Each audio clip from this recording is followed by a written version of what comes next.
Again, this question is worth 10 marks and it's an easy 10 marks if you know what you're talking about. So the molecule is unsaturated because it has a double bond. Any molecule that is not complete, in which the carbons are not completely surrounded by hydrogen or some other molecule, it is unsaturated. Here we have a maximum continuous carbon chain of 3. So one of those carbons coming off the carbon on the left, the H3C groups, is going to be a methyl group. We name this by giving the double bond preference. So this is carbon number 1, this is carbon number 2. This is our methyl group. So 2-methyl prop, because it's a maximum of 3 carbons. Got some gang signs. So we would call it 2-methyl propene. You don't need to call it prop-1-ene because you've already called it 2-methyl. So it's assumed that the double bond is coming off the first carbon. And it actually really wouldn't matter even if you flipped it around. Okay, we talked about hydration before. Here we have our 2-methyl propene. And we add 2 water molecules. Our catalyst is actually H+. You also use steam and a lot of heat. And I'm going to share the QCAA answer because I don't have my whiteboard up here and all my touchpad to do drawing. Now it's taking me away. So here is the, here is the formula. So it can produce either a tertiary alcohol over here or a primary alcohol here. We know it's tertiary because this carbon is directly attached to these 3 carbons. Over here, it's only attached to 1.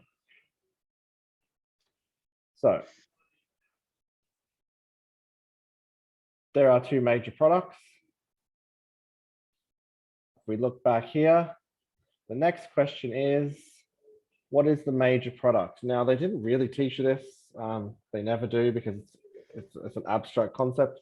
But Markovnikovs rule tells us when we change, when we add or we hydrate or when we reduce, whatever is going to happen, the most likely carbon atom to react is the one with the highest number of hydrogens. So it's not going to be this one. Certainly not going to be this one because it's only got 1 or 0 actually, sorry. It's going to be one of these.